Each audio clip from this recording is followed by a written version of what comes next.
Good evening, नमस्कार, राम राम, राधे राधे। कैसे हैं आप सभी? उम्मीद है ज़बरदस्त होंगे, बढ़िया होंगे, शानदार होंगे। जिंदाबाद तो हैं ही आप।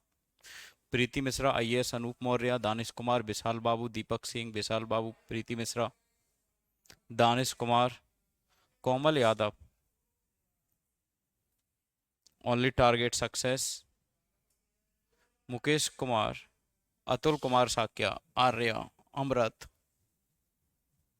हाँ, सवेरे बोला था मैंने कि शाम को क्लास होगी आज।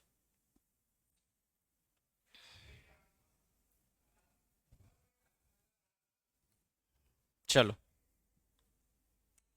हम सवेरे मंगल ग्रह तक पढ़ चुके हैं। अब है आपका बृहस्पति।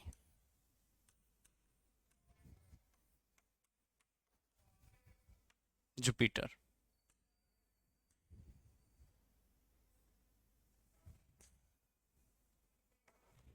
जुपिटर।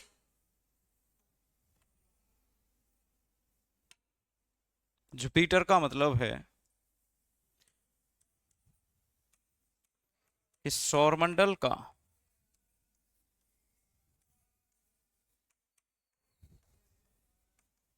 सबसे बड़ा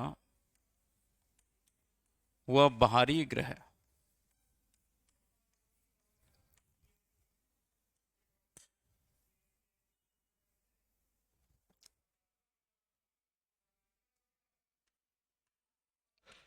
बिगेस्ट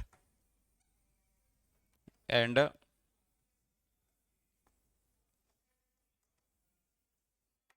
हैवीएस्ट प्लेनेट। इसकी खोज गैलीलियो ने की।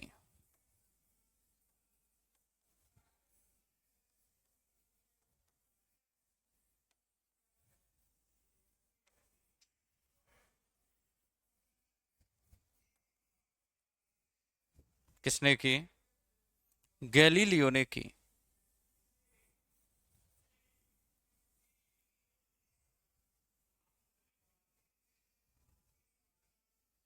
खोज किसने की? गैलीलियो ने की।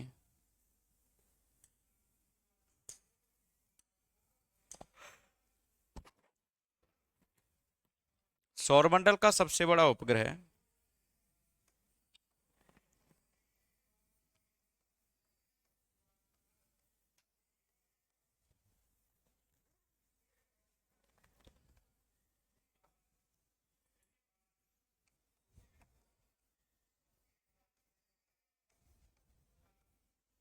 सौरमंडल का सबसे बड़ा उपग्रह गैनीमीड, वो बृहस्पति का ही है।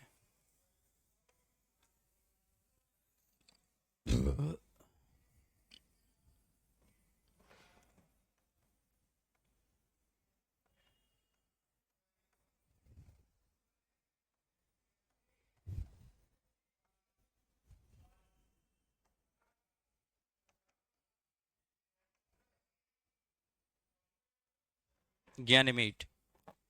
सौरमंडल का सबसे बड़ा उपग्रह कौन सा है? गैनीमीड। सबसे बड़ा उपग्रह कौन सा है? गैनीमीड। ये आखिरी ग्रह है जिसको हम आंखों से देख सकते हैं।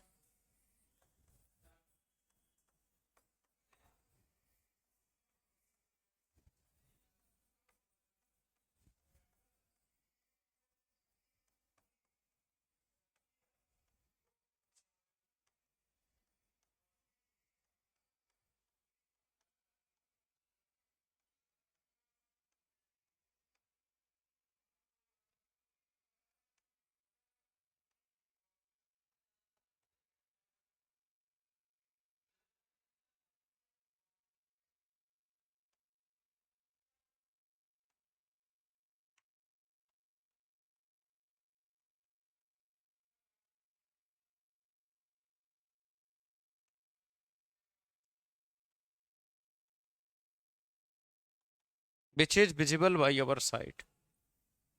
हाँ, गैलीलियो दूरबीन की भी खोज करी थी। ठीक है।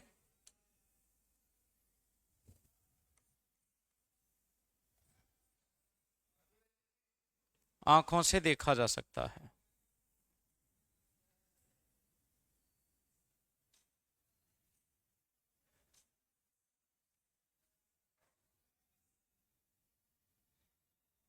पहली स्लाइड है बेटा।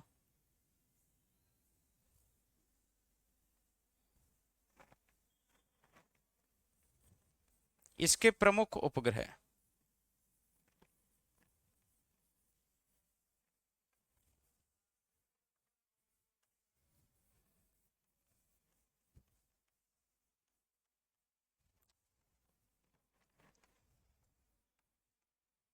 लो आयो, यूरोपा।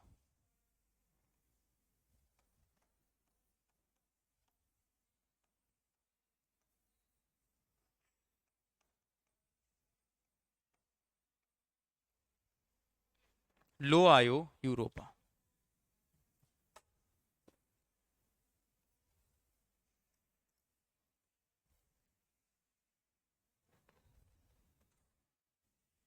लो आयो और यूरोपा प्रमुख उपग्रह हैं, है ना। वर्तमान में इसके 120 के आसपास उपग्रह हैं, 120 के आसपास तो हैं, लगभग हैं। क्या कह रहा है विशाल बाबू, कह रहा है 95। किताबों में 95 लिखा है, लेकिन इस समय इसके लगभग 120 प्लस उपग्रह हैं।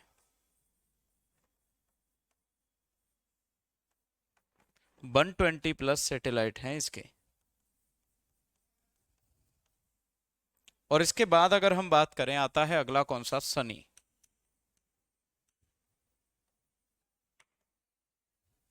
सैटर्न। इस पर 7 छल्ले हैं।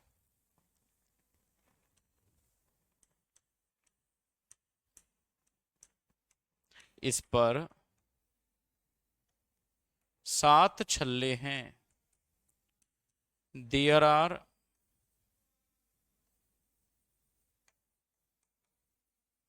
7 rings on Saturn। 7 rings on Saturn। यहां पर कितने छल्ले हैं, 7 छल्ले हैं। 7 छल्ले हैं शनि के, कम से कम कितने, 7 छल्ले हैं। इसे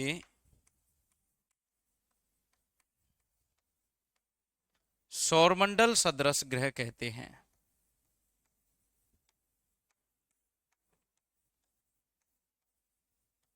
सौरमंडल सदृश ग्रह कहते हैं। This is called solar system like planet. इसके वायुमंडल में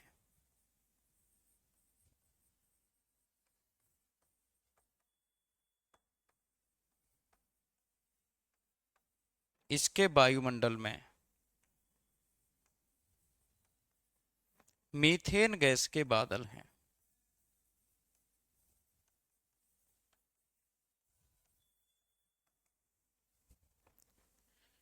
मीथेन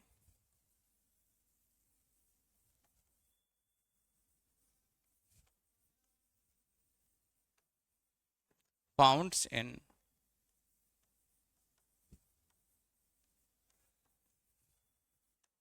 एटमॉस्फेयर ऑफ सैटर्न।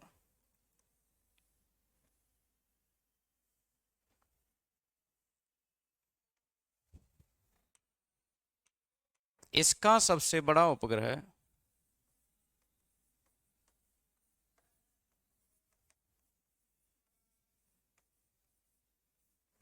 इसका सबसे बड़ा उपग्रह टाइटन है।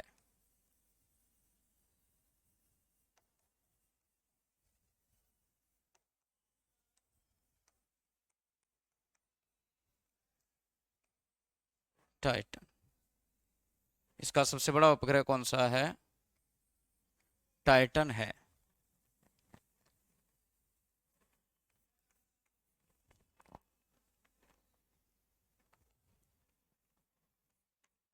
शनि का एक उपग्रह Phoebe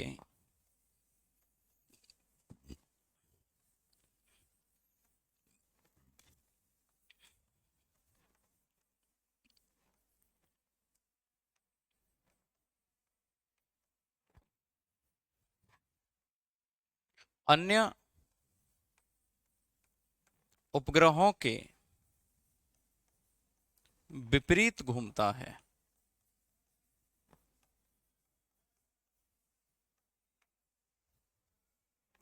Phoebe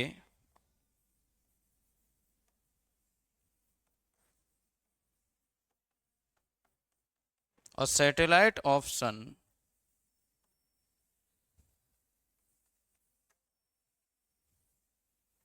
Phoebe, a satellite of Saturn, rotates in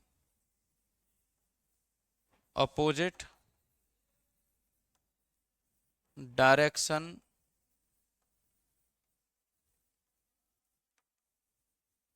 of Saturn। अन्य उपग्रह एक फोबे है, अन्य उपग्रहों के विपरीत घूमता है। याद रखना, कई बार पूछा गया है। इसके जो टोटल प्लेनेट हैं, टोटल सैटेलाइट हैं, अब तक सबसे ज्यादा है 145 एंड काउंटिंग हो रही है। पहले किसी जमाने में बृहस्पति के होते थे सबसे ज्यादा उपग्रह, लेकिन अभी किसके हैं सबसे ज्यादा उपग्रह? शनि के। यहां तक आपने लिख लिया होगा। मुझे उम्मीद ही नहीं, पूरा भरोसा है कि आप यहां तक लिख चुके हैं। जल्दी से कमेंट करके बता दीजिए। ज्योग्राफी के फादर एरिस्टोथनीज को माना जाता है। एरिस्टोथनीज को माना जाता है। किसको माना जाता है? एरिस्टोथनीज को ज्योग्राफी का फादर माना जाता है।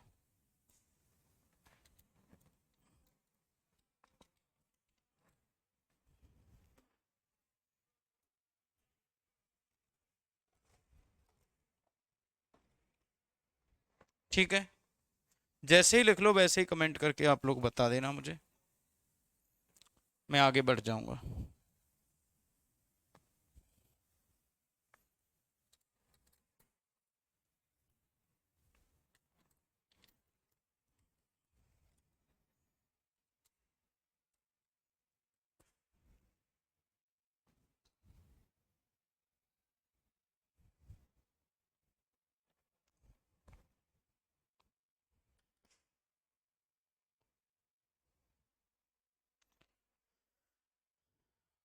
अरुण,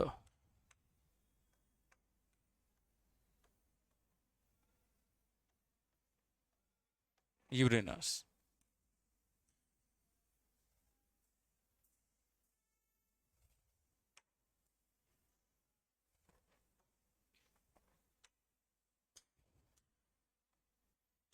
अरुण यूरेनस।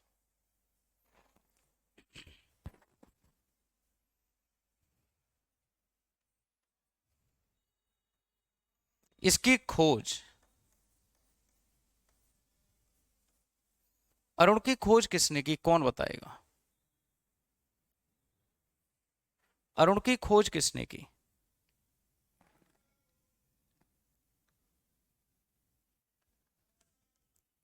अरुण की खोज किसने की?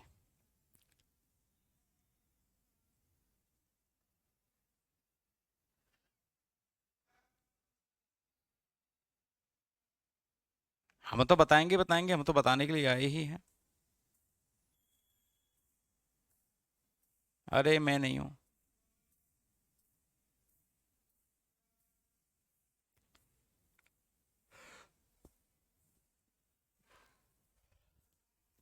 William Herschel.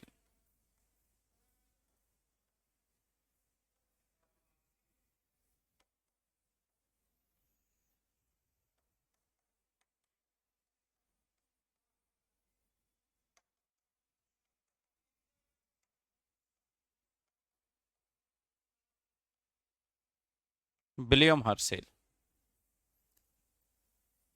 अरुण की खोज विलियम हर्शेल ने की। और याद रखिएगा एक और बात, अरुण को लेटा हुआ ग्रह कहते हैं।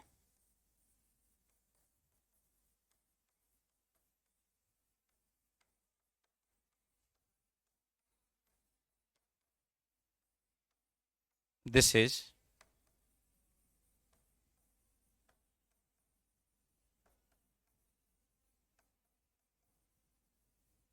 Laying planet.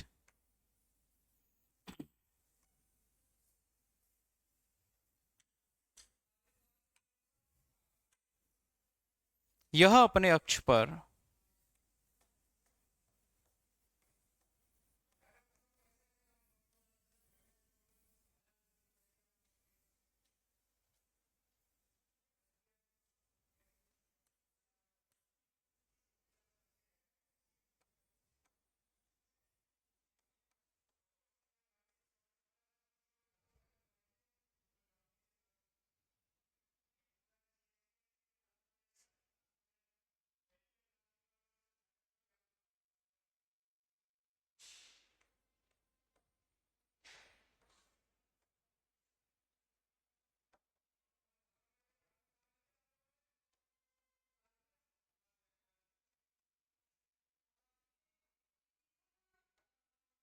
यह अपने अक्ष पर कितना झुका है? 88 डिग्री, है ना। एक है आपका ग्रह वरुण। अंतिम ग्रह कौन सा है? वरुण।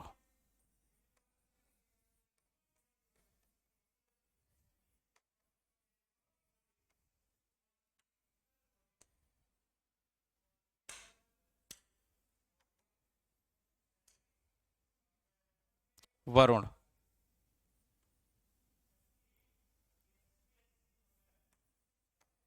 यह सबसे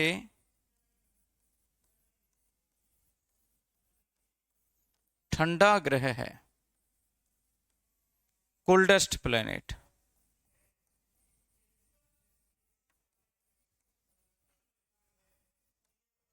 ये कोल्डेस्ट प्लेनेट है, सबसे ठंडा ग्रह है, सूर्य से सर्वाधिक दूर है।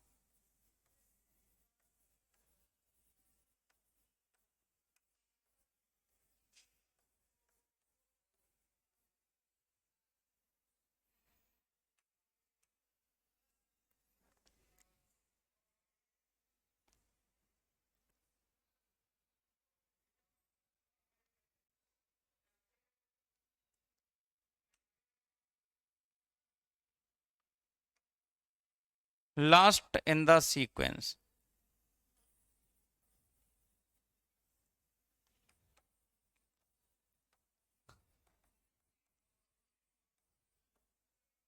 Last in order of distance.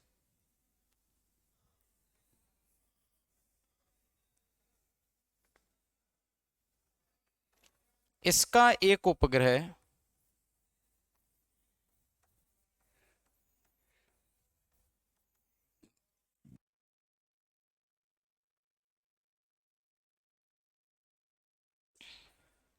Triton है।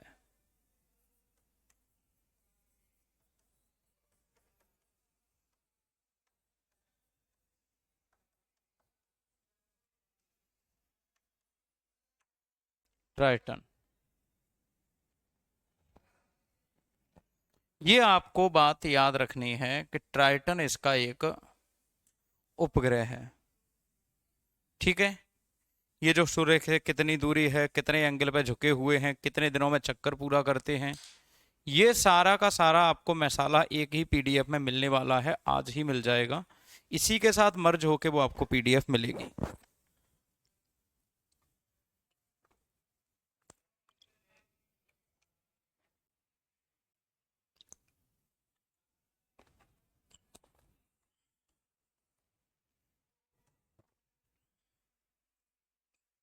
इसके उपग्रह हैं 18 और इसके हैं 27। इसे तस्तरी के जैसा उपग्रह ग्रह कहते हैं।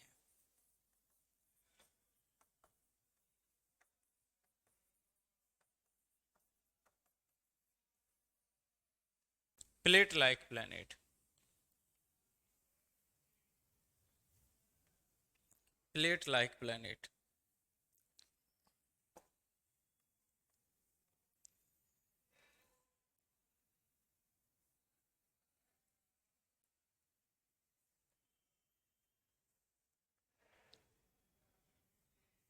ये क्या मतलब है कि don't evening sir? Don't evening का मतलब क्या होता है?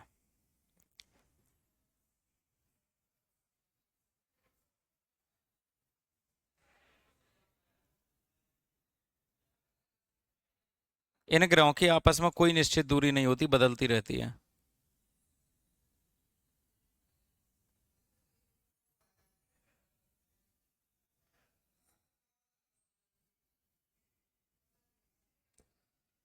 आज बोल दूंगा कल के पीडीएफ नोट्स डालने के लिए।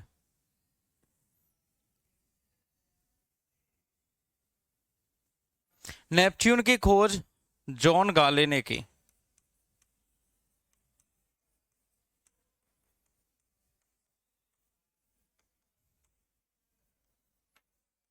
नेपच्यून की खोज किसने की?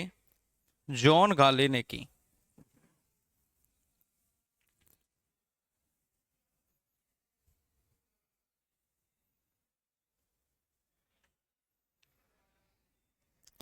दस नंबर से ज्यादा का आएगा अमित। स्टैटिक और ये मिला के लगभग 20 के आसपास नंबर मान लो, 20 के आसपास का है। 20 से ज्यादा का ही मान लो। करंट अफेयर भी अगर उसमें शामिल कर दिया जाए तो ज्यादा का होगा अमित कुमार गोयल।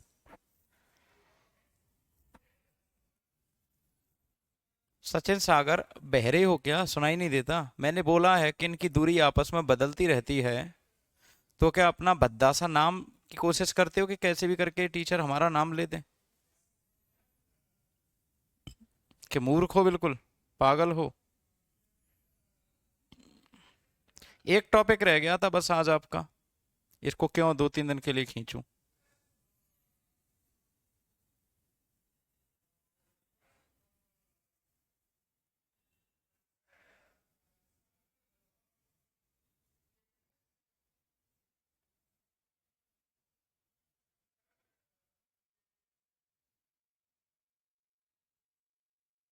चल, स्थल मंडल और स्थल मंडल में हम पढ़ने वाले हैं पहला टॉपिक भूकंप।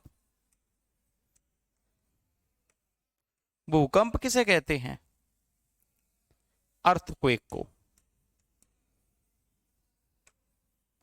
अर्थक्वेक को क्या कहते हैं? भूकंप।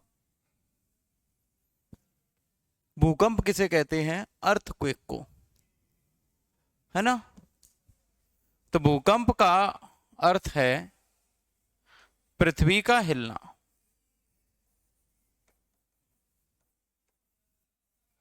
Vibration of earth.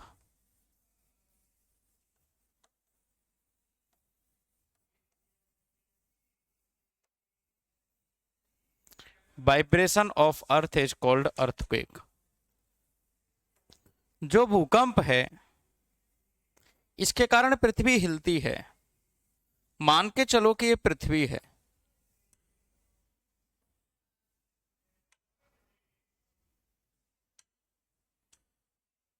ये इसका केंद्र है। तो ये पृथ्वी का अंदर का ही भाग तो होगा, पृथ्वी का केंद्र ही तो होगा। तो मकान बिल्डिंग यहां पर गिरेंगे या फिर यहां सरफेस पर गिरेंगे? मकान बिल्डिंग भूकंप से सरफेस पर गिरेंगे या फिर अंदर गिरेंगे? हम्म सारी चीजें बताई जाएंगी, किससे मापा जाता है, कब मापा जाता है, क्यों मापा जाता है।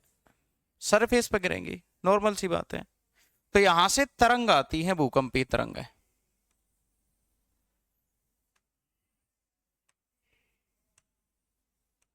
है ना? तो भूकंप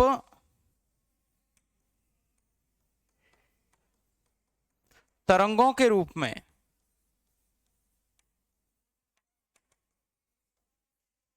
पृथ्वी तक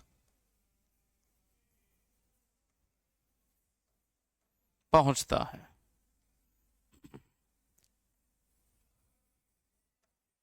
अर्थक्वेक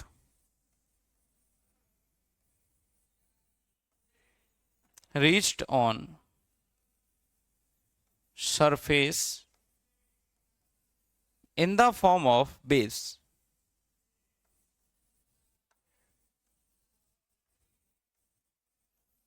अब एक बात सोचिए कि भूकंप यहां से शुरू होता है और यहां पर महसूस होता है, यही तो।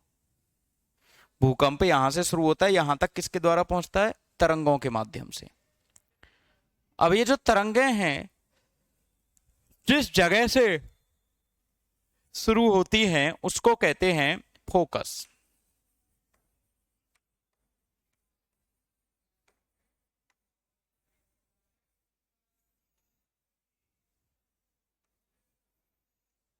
फोकस। और जिस जगह पर ये तरंगें सबसे पहले महसूस होती हैं उसको कहते हैं भूकंप केंद्र, एपी सेंटर। एपी सेंटर मतलब जिस जगह पर भूकंप आता है सबसे पहले, मान लो यहां पर आया तो इसको क्या कहेंगे? भूकंप मूल। और जिस जगह पर सबसे पहले महसूस होगा, बिल्डिंग गिरते हुए दिखाई देंगी, है ना, उसको कहेंगे भूकंप केंद्र। भूकंप आने का कारण तरंगें होती हैं। क्या होती हैं? तरंगें।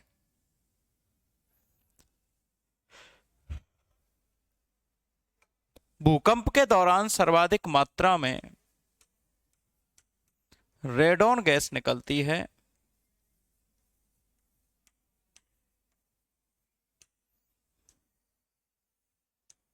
कौन सी गैस?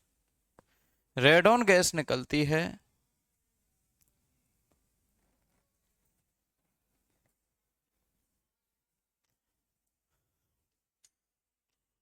भूकंप विज्ञान की शाखा को,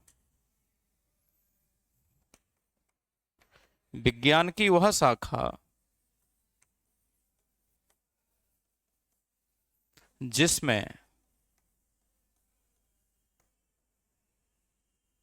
भूकंप को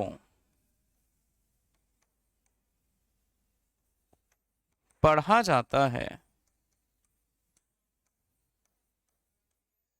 सीस्मोलॉजी कहते हैं।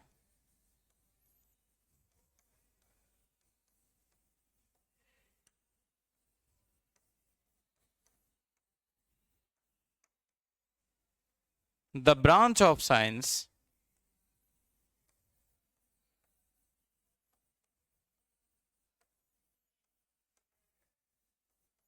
in which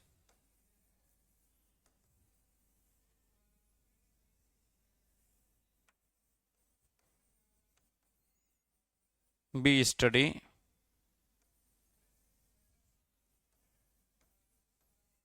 earthquake is called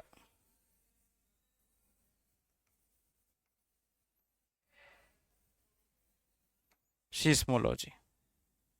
Branch of science in which we study earthquake is called seismology.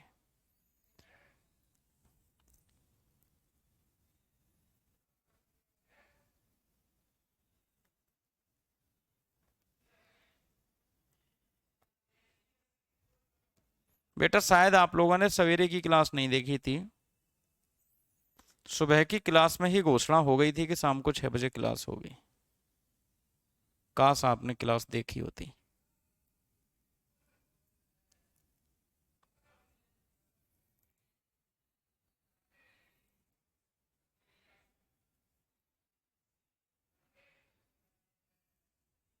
Radhe Radhe बेटा।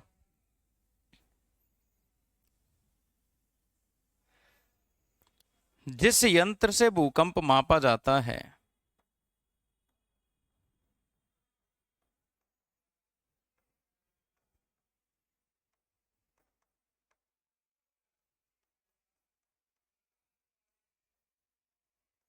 उसे सीस्मोग्राफ कहते हैं।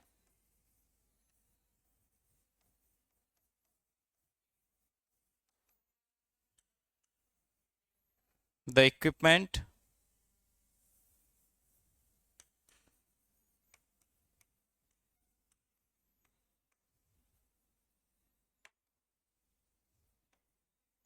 by which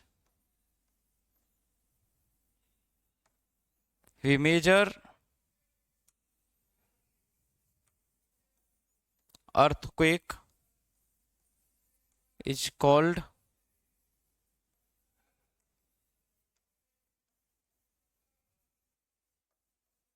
seismograph. वर्तमान में जो सीस्मोग्राफ हैं ये दो प्रकार के हैं, तीन प्रकार के हैं।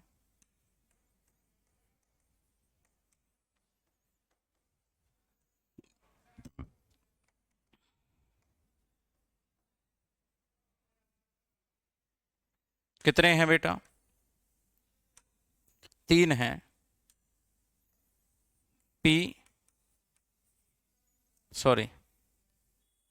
मर्केली, फेरल और रिक्टर स्केल, तीन हैं बस। दुनिया भर में भूकंप जिनके माध्यम से मापा जाता है, बेटा आज ही याद चलेगा, केवल आज का ही सिलेबस बचा है, आज ही सिलेबस कंप्लीट हो जाएगा तुम्हारा ज्योग्राफी का। आज के बाद क्यों चलेगी, एक अभी प्रैक्टिस करवाऊंगा, 15 मिनट के आसपास में सिलेबस कंप्लीट हो जाएगा, और अभी एक प्रैक्टिस सेट करवाऊंगा आधे पौने घंटे, 7:30 बजे तक एक क्लास खत्म करके दोबारा एक और क्लास लगेगी जिसमें कि आपको प्रैक्टिस सेट करवाऊंगा। एक प्रैक्टिस सेट कल सवेरे होगा, एक प्रैक्टिस सेट परसों सवेरे होगा, सब कुछ खत्म हो जाएगा प्रैक्टिस सेट के साथ करवा के ज्योग्राफी आपकी, है ना। अब नए टॉपिक की बात है तो नया टॉपिक आपका नई साल में शुरू होगा, बात समझ रहे हैं? तो मर्केली, फेरल और रेक्टर,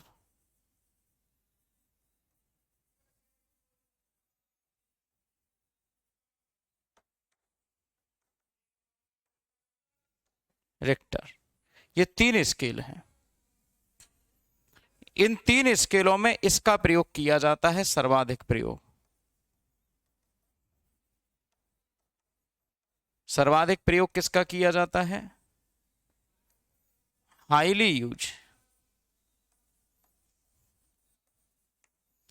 यूज्ड किसका है? रिक्टर स्केल का है, क्योंकि इसमें 0 से लेकर 9 तक की गिनती होती है। एक पैमाना होता है जिसके ऊपर लिखा होता है 0, 1, 2, 3, 4, 5, 6, 7, 8,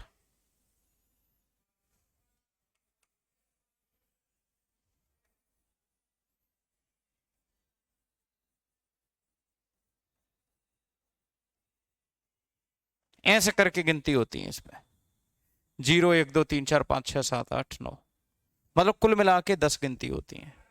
ये लॉग बेस 10 पर आधारित होता है। किस पर आधारित है? लॉग बेस 10 पर आधारित है। इसका मतलब क्या होता है? एक झटका अभी आया तो अगला झटका पिछले झटके का 10 गुना अधिक आएगा। जिसके समझ में ना आया हो वो बता दे, लेकिन मेरा सिंबल मत भूलना, ये वाला है अपना सिंबल।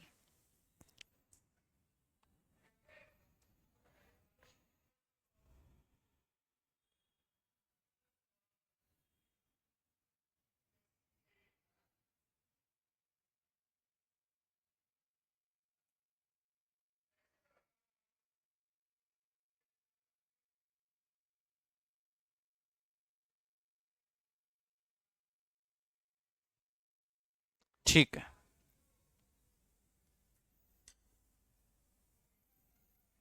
भूकंपीय तरंग,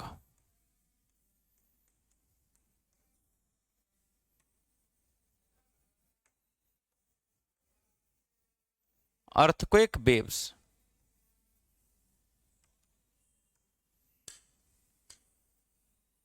अर्थक्वेक वेव्स,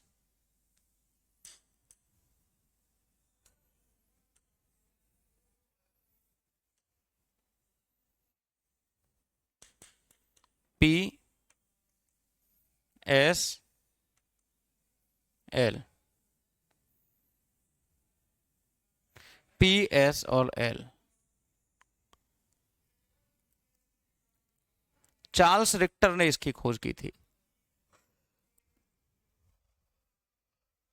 ये होती हैं आपकी प्राथमिक तरंगें, प्राइमरी वेव्स।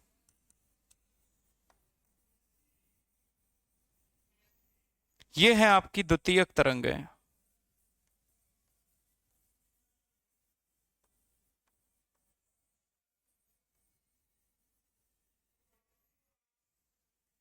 और ये है आपकी तृतीयक तरंगें।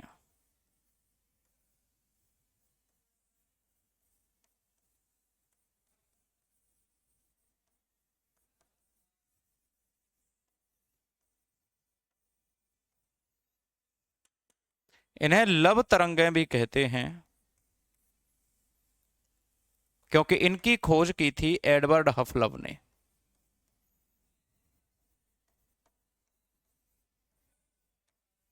एडवर्ड हफ लव ने इसकी खोज की थी। किनकी? ये जो तरंगें हैं आपकी,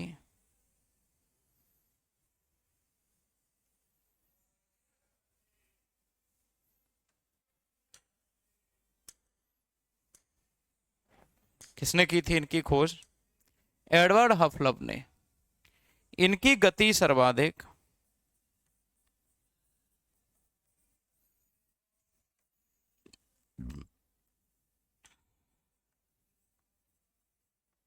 हाईएस्ट स्पीड,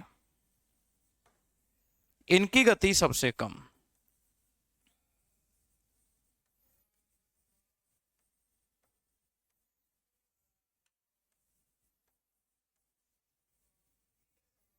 स्लोएस्ट स्पीड।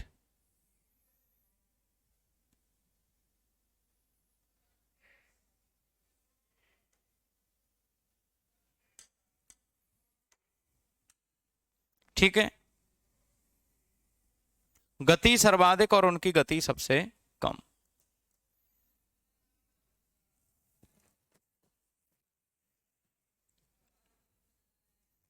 गति सर्वाधिक और गति सबसे कम। एक और बात याद रखिए कि ये कम विनाशी होती हैं, लेस डिस्ट्रक्टिव।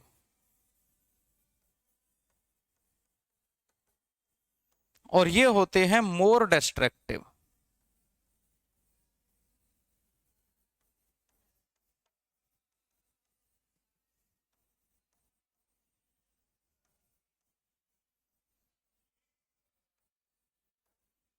अधिक विनाशी। ये कम विनाशी और ये अधिक विनाशी होती हैं।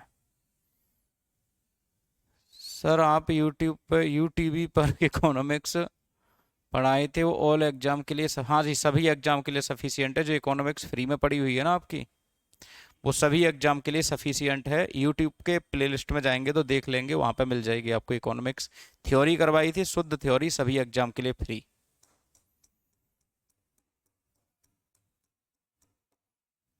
समझे?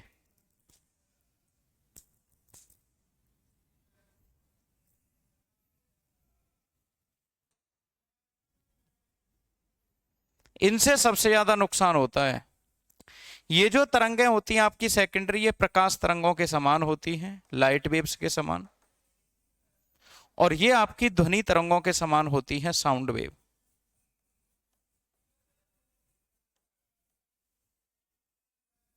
और इनको हम पृष्ठीय तरंगें कहते हैं, धरातलीय तरंग कहते हैं।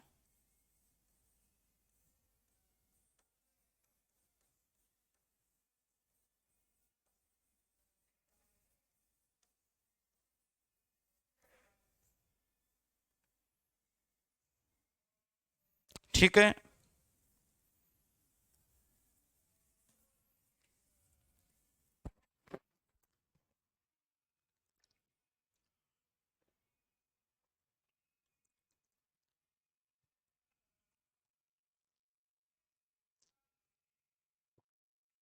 ठीक है बेटा। अब आता है अगला टॉपिक आपका, ज्वालामुखी।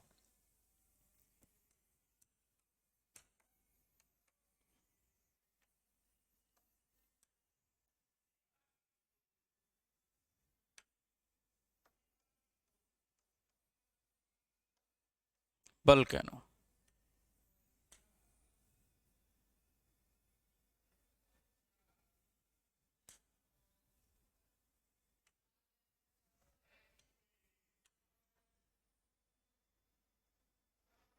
वोल्केनो।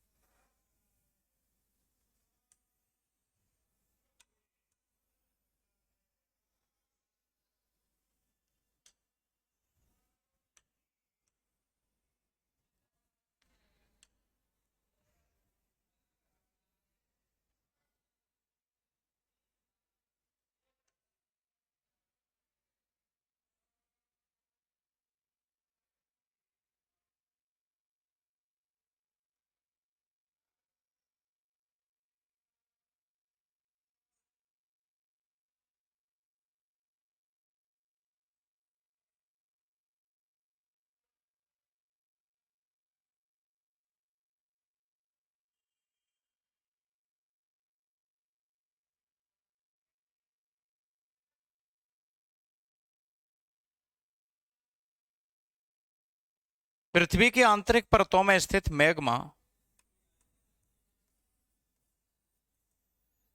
जब विस्फोट के साथ बाहर आता है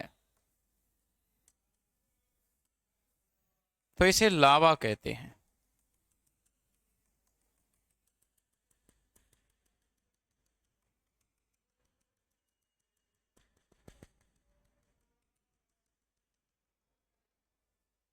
तो इसको क्या कहते हैं?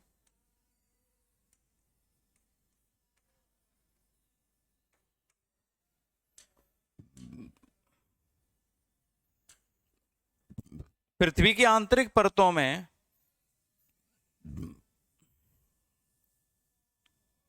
और क्या ब्रजेश कुमार साहा, ये तुम्हें रिकॉर्डेड क्लास दिख रही है?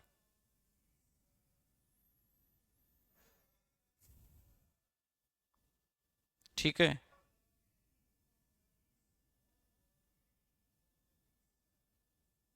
कुछ लोग इतने मूर्ख होते हैं कि उन्हें अपना उद्देश्य नहीं पता होता कि उन्होंने जन्म क्यों लिया। इतने मूर्ख बच्चे होते हैं कुछ।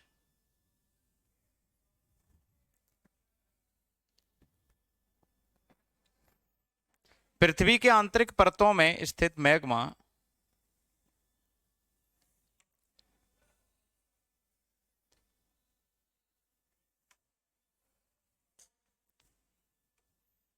पृथ्वी की आंतरिक परतों में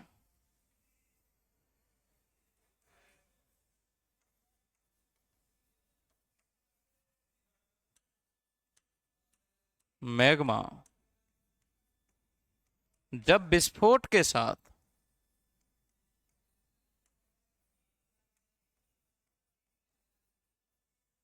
बाहर आता है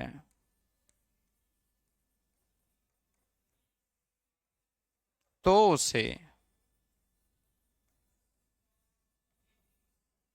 लावा कहते हैं।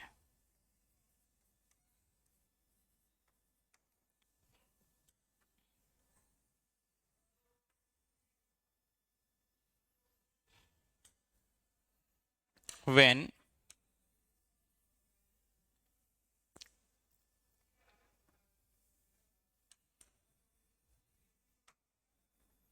heated material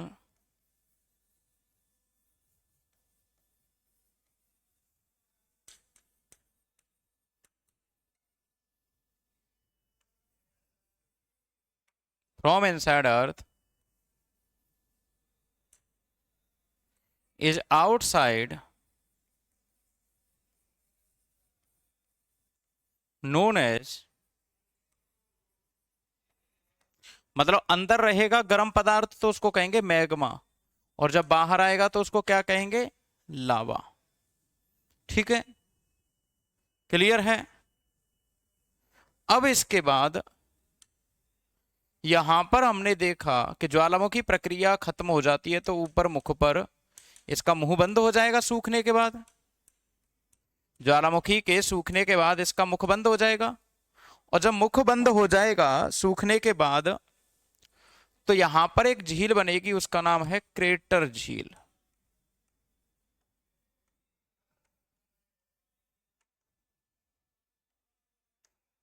क्रेटर लेक, है ना? इसको बनाओ जल्दी से और बताओ यहां तक आपने लिखा है कि नहीं लिखा।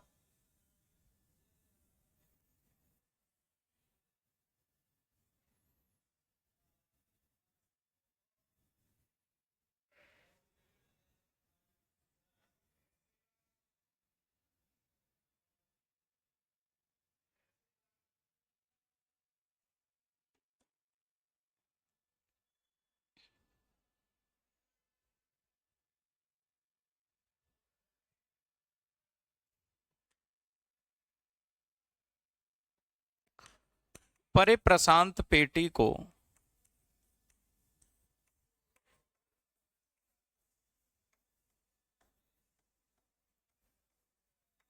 अग्निवलय कहते हैं।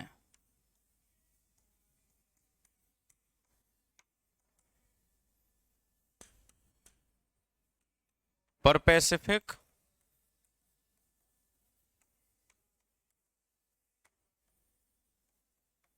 Belt is called ring of fire, ring of fire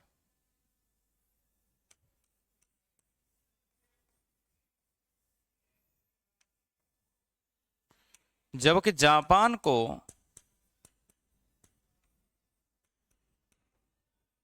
भूकंपों का देश कहते हैं।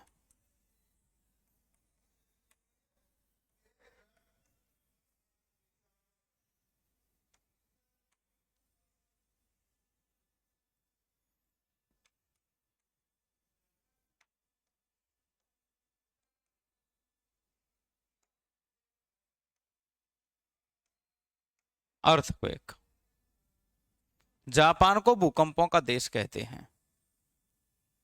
क्लियर है? ज्वालामुखी को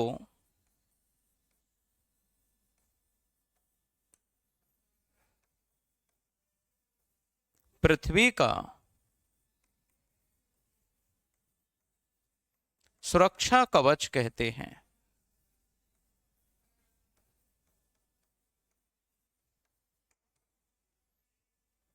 वोल्केनो इज कॉल्ड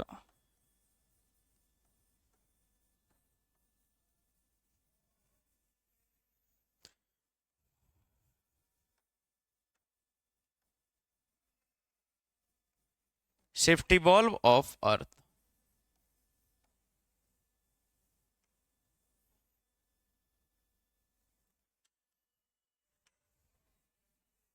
क्या कहते हैं बेटा? ज्वालामुखी को पृथ्वी का सुरक्षा कवच कहते हैं। Volcano is called safety valve of earth. ज्वालामुखी प्रक्रिया के दौरान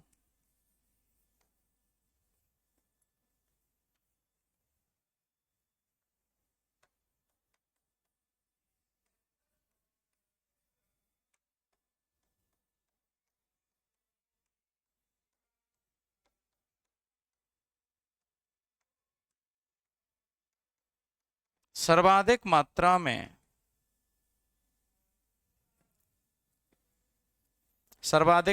में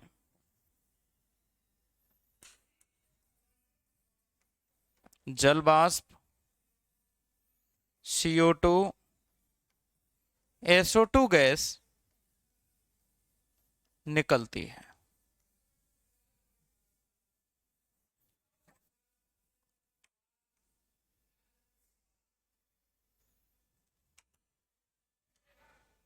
देखो साहब, सर्वाधिक मात्रा में जल वाष्प, CO2 और SO2 गैस निकलती है किसके दौरान? ज्वालामुखी के दौरान। वाटर वेपर,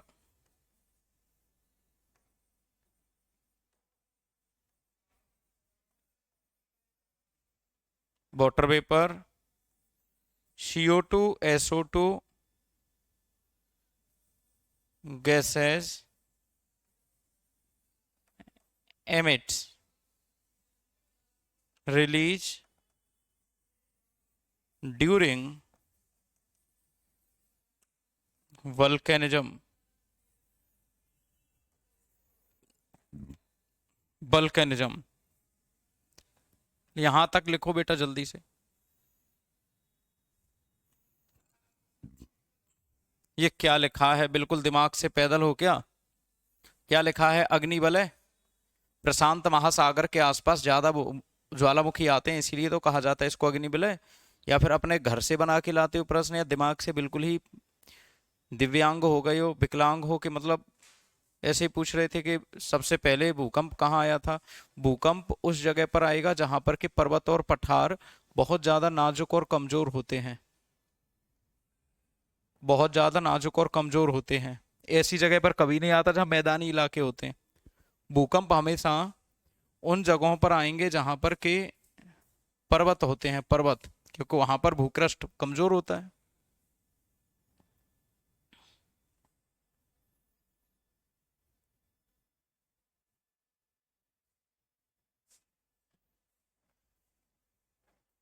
विश्व के प्रमुख ज्वालामुखी।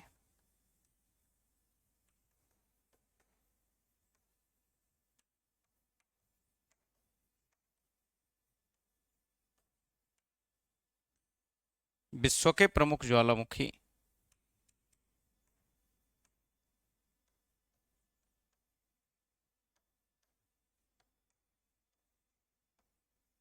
Main volcano of world. पहला है एकांकगुआ, दूसरा है चिम्बराजो, तीसरा है कोटापेक्सी, चौथा है क्राकाटाओ,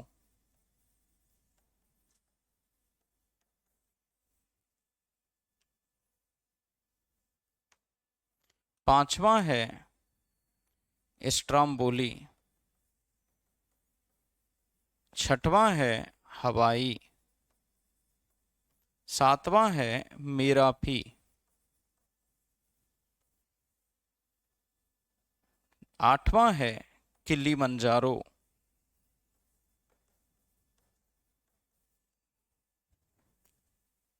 नौवां है फ्यूजियामा, 10वां और 11वां इसी में समाहित है एटना और विसुवियस। 11वां है कोह ए सुल्तान,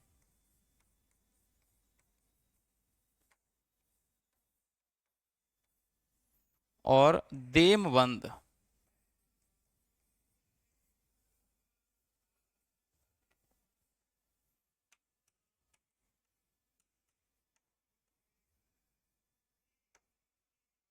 चिम्बराजो,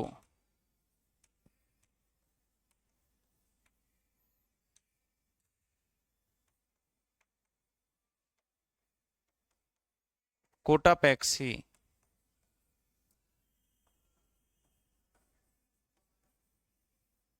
क्राकाटाओ,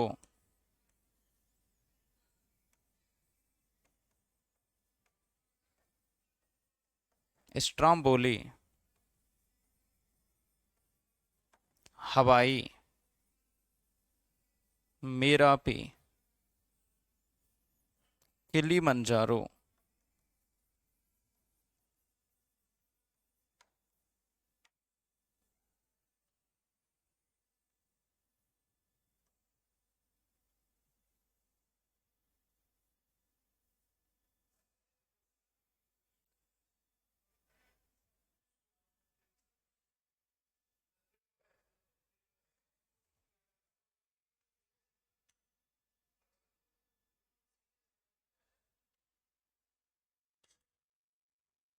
एकांकगुआ है अर्जेंटीना,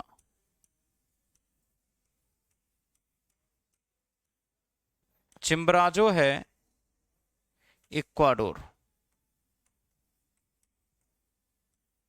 कोटापेक्सी है इक्वाडोर,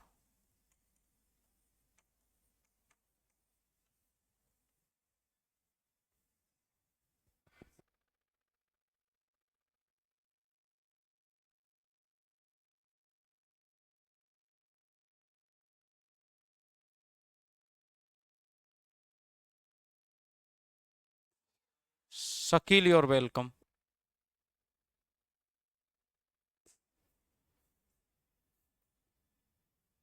तुम्हारे जीवन में एक बार भूकंप आया था 2015 में, बहुत सारा लवी बेटा। तो बेटा याद क्या रखना है, इक्वाडोर, चिम्बराजो चिली में है,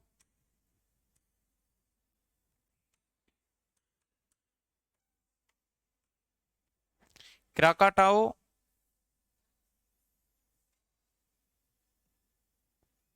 मलेशिया में, स्ट्राम्बोली भूमध्य सागर में, मेडिटेरियन सी कहते भूमध्य सागर को, हवाई यूएसए में, मेरापी इंडोनेशिया में, किलिमंजारो तंजानिया अफ्रीका में, देवबंद कोहे सुल्तान पाकिस्तान और ईरान की सीमा पर है। अगर पाकिस्तान ऑप्शन में आ जाए तो पाकिस्तान लगाना, ईरान ऑप्शन में आ जाए तो ईरान लगाना। और एटना वेसुवियस आपके इटली में है, फ्यूजियामा आपका जापान में है।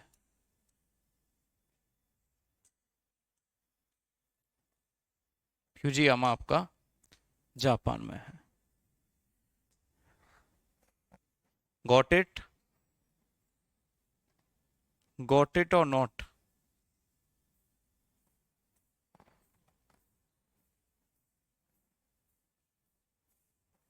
माइक पास ही तो है बेटा, लिखो जल्दी से और बताओ यहां तक आपने लिख लिया है।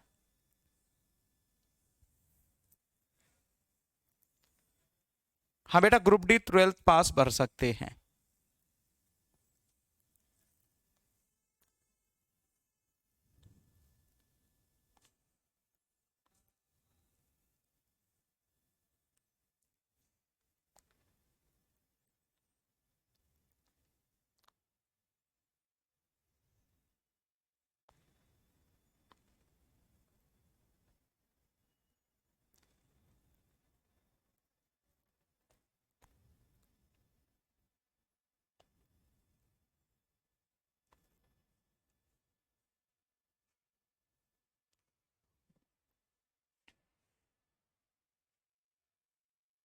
चलो, चट्टान, रॉक्स। चट्टान तीन प्रकार की होती हैं, आग्नेय, अवसादी,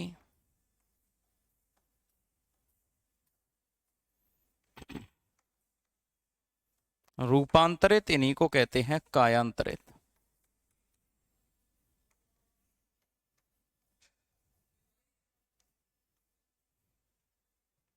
इग्नियस,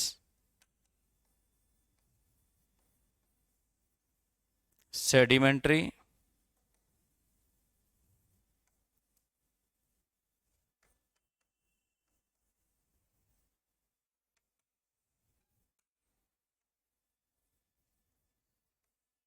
मेटामॉर्फिक रॉक्स।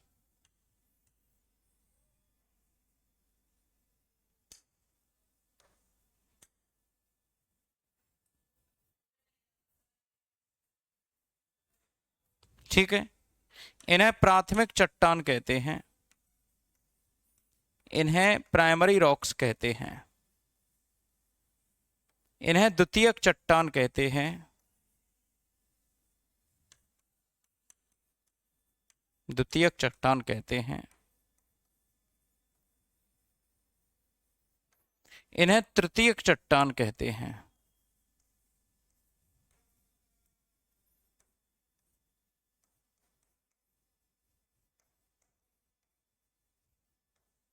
टर्सरी। प्राथमिक चट्टानें होती हैं, ये आग से बनती हैं, इसमें जीवाश्म नहीं पाए जाते।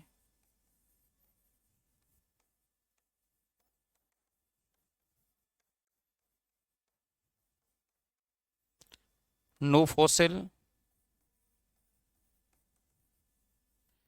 यह रवेदार होती हैं, क्रिस्टलाइज्ड,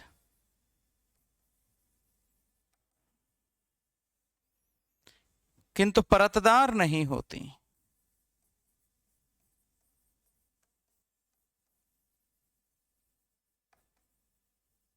लेयरलेस।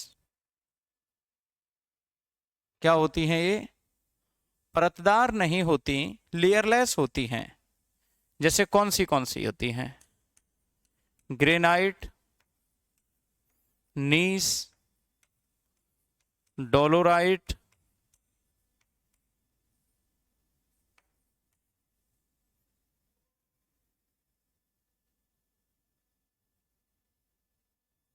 गेब्रो,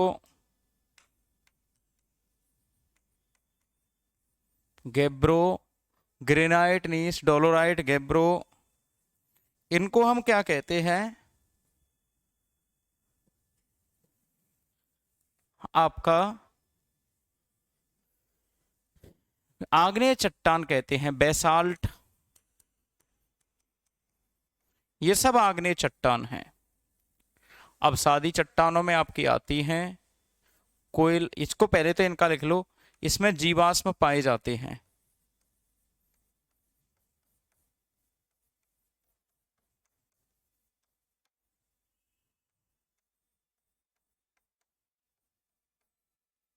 फॉसिल फुल रवेदार नहीं होती।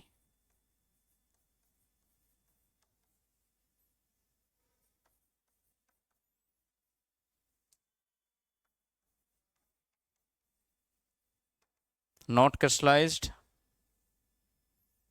परतदार होती हैं।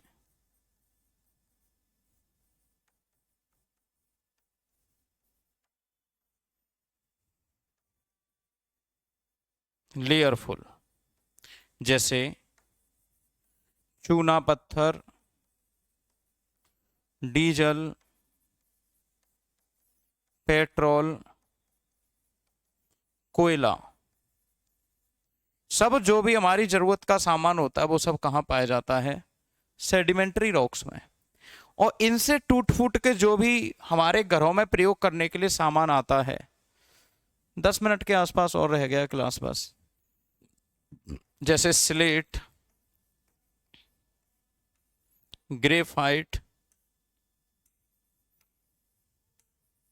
चूना, चौक, ये सब किस में आ जाता है आपका? रूपांतरित चट्टानों में।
अब आवाज आ जाएगी।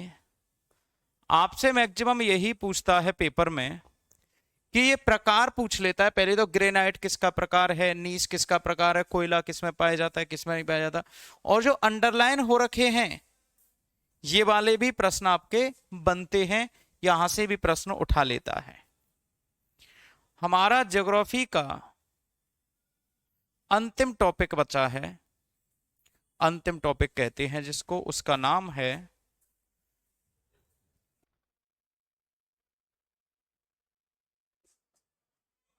अंतिम टॉपिक है हमारा ज्योग्राफी का, उसका नाम है पृथ्वी की आंतरिक संरचना।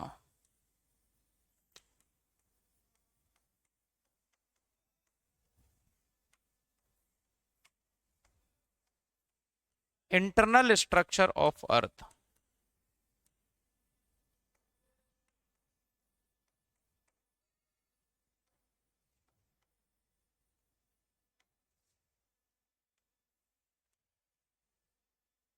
इंटरनल स्ट्रक्चर ऑफ अर्थ, पृथ्वी की आंतरिक संरचना। बेटा बिना करंट के आरपीएफ देना अपने पैरों पर कुल्हाड़ी कुल्हाड़ी मारने के समान है, इसलिए करंट पढ़ लीजिए।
ये 3 चित्र बनाने हैं बस, और तीनों चित्रों में क्लियर हो जाएगा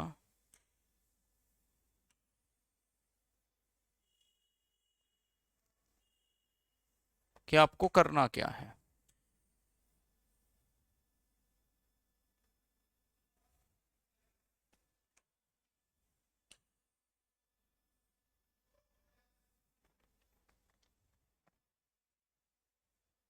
जैसे पृथ्वी की सबसे ऊपरी परत को कहते हैं क्रस्ट, दूसरी को कहते हैं मेंटल, और तीसरी को कहते हैं कोर।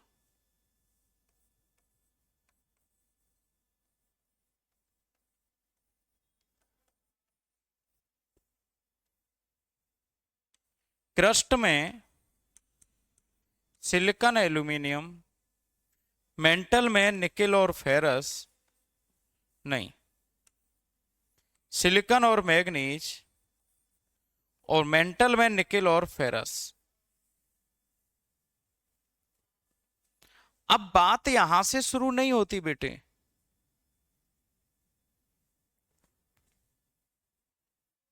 इसके बाद कोई नया टॉपिक चलेगा, देखते हैं क्या आता है मेरे हिस्से में।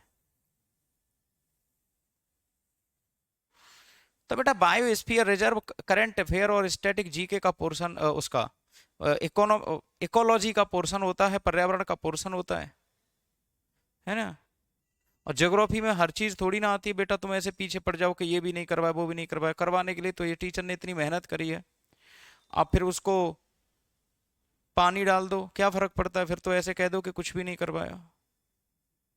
जलमंडल से कहाँ क्वेश्चन बनते हैं, कितने क्वेश्चन बनते हैं, कितने परसेंट जल है, कौन सा सागर है, बस यही बात है एक दो। अरे नहीं आते आपके, आपका एनटीपीसी का पेपर आपने नहीं देखा, एनटीपीसी का सिलेबस आपने नहीं देखा, आपने बस एक कर दिया है कि कोई ना कोई प्रश्न पत्र लगा दिया है, कोई सा प्रश्न पत्र लगा दिया, उस प्रश्न पत्र में आया सवाल, आपने कहा ये नहीं करवाया। अरे एनटीपीसी का मतलब होता है एनटीपीसी का टारगेटेड। और बेटा परफेक्ट कोई नहीं है इस दुनिया में, कोई कितनी भी मेहनत करके चला जाए परफेक्ट कोई भी नहीं है। मैंने आपके साथ जान लड़ा दी है, जान, मैंने आपके साथ अपनी जान लड़ा दी है, इस जान का थोड़ा सा ख्याल कीजिएगा। फिर तो आप ये बोल दो कि कुछ नहीं करवाया, एक ही शब्द में ये बोल देना कि कुछ नहीं करवाया, बस बात खत्म, है ना। जब आपको लगे कि एक टॉपिक आपका रह गया है और आपसे पूछा जाए कि कितना करवा दिया, तो ये कह देना कि कुछ भी नहीं करवाया। मैं आपसे सच बोल रहा हूं, आप यही कह देना कुछ भी नहीं करवाया।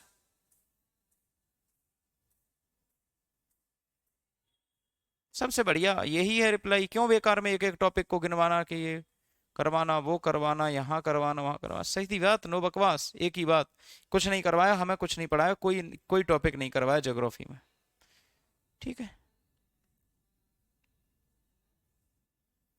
बेटा।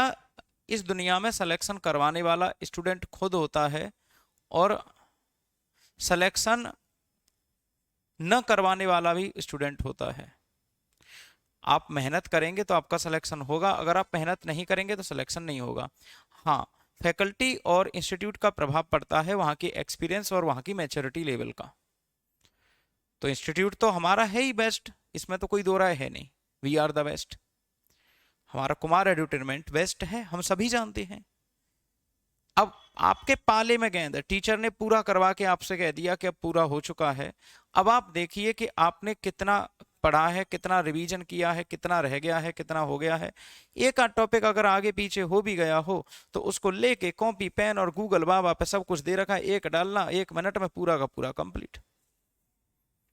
कितनी देर लगेगी। अब 100 टॉपिक हैं, मान लो टीचर ने 90 टॉपिक कराए हैं, 10 टॉपिक वो दिमाग से फिसल गया, उतर गया। वैसे तो मैंने लगभग 99 टॉपिक करवाए हैं आपके, एक टॉपिक मान लो रह गया, भूल गया, दिमाग से कम करवा पाया उसको, तो इसका मतलब ये थोड़ी ना है कि आप कह दो कि ये हुआ ही नहीं। बिल्कुल, ये तो फिर पाप के भागी बनना है, ऊपर जाके सबको अपना अपना चेहरा दिखाना है, तो उसके लिए तैयार रहिएगा। बाकी देखो मेहनत कर रहे हैं, आप भी कर रहे हैं, हम भी कर रहे हैं, सब भगवान देख रहा है ऊपर बैठा हुआ।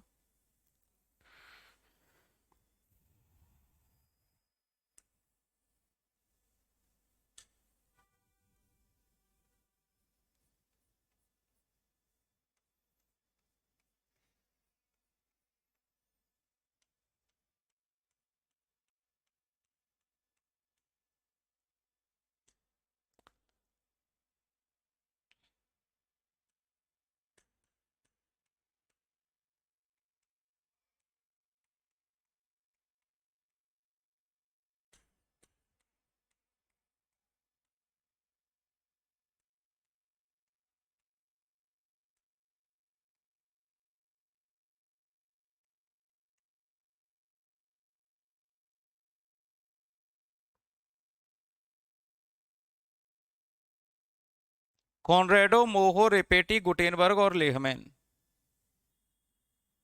कॉनरेडो, मोहो, रेपेटी, गुटेनबर्ग और लेहमैन।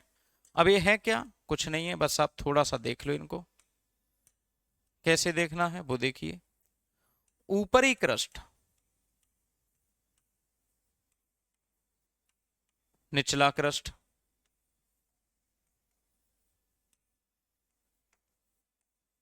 ऊपरी मेंटल, निचला मेंटल,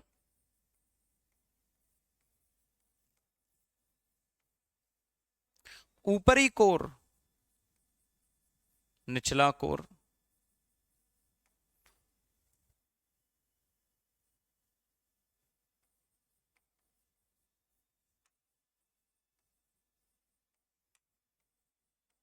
अब बात समझिए। ये तो सारे आपके ये है कि पृथ्वी की सबसे ऊपर की परत को क्या कहते हैं? क्रस्ट। क्रस्ट में कौन से दो तत्व अधिक होते हैं? सिलिकॉन और एल्यूमिनियम। सिलिका और एल्यूमिनियम। दूसरी परत कौन सी है? मेंटल। मेंटल में कौन से दो तत्व अधिक होते हैं? सिलिका और मैंगनीज। तीसरी परत कौन सी है? कोर। कोर में कौन से दो तत्व अधिक हैं? निकेल और फेरस। निकेल और फेरस। बात समझ रहे हैं? अब यहां पर आपको देख लेना है कि ऊपरी क्रस्ट और निचले क्रस्ट के बीच में कॉनरेडो असबद्धता है, यही पूछेगा। निचला क्रस्ट ऊपरी मेंटल के बीच में मोहो असबद्धता, यही पूछेगा। ऊपरी मेंटल और निचले मेंटल के बीच में रेपेटी है। निचला मेंटल ऊपरी कोर के बीच में गुटेनबर्ग है। और लेहमैन आपका ऊपरी कोर और निचले कोर के बीच में। बेटा क्लास शुरू हुए 1.25 घंटे से ज्यादा हो गया, बस अब तो खत्म होने वाला है। अंतिम टॉपिक यही है, ये खत्म हो चुका है आपका। पृथ्वी की जो त्रिज्या है टोटल, वो है आपकी 6371 किलोमीटर। कितने?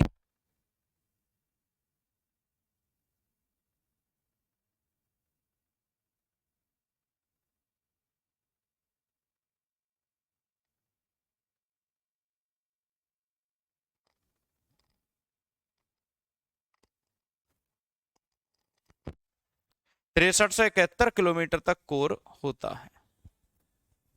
ठीक है बेटा। तो ये ज्योग्राफी जो आपको करवाई गई है पॉइंट टू पॉइंट, और मैंने एक पीडीएफ डलवानी है, आज वो पड़ जाएगी आपके मटेरियल के अंदर। जिनको लग रहा हो कि कम करवाया है उनके लिए पर्याप्त हो जाएगा वो। पूरा का पूरा ज्योग्राफी का पूरा मटेरियल आप लोगों को अभी के अभी थोड़ी ही देर में आपके यहाँ पर पीडीएफ के फॉर्मेट में पड़ जाएगा, है ना। तो अच्छे से रहना, अपना ख्याल रखना। कोई दिक्कत या परेशानी आई तो मिलते हैं, बात करते हैं। मुझे लग रहा था कि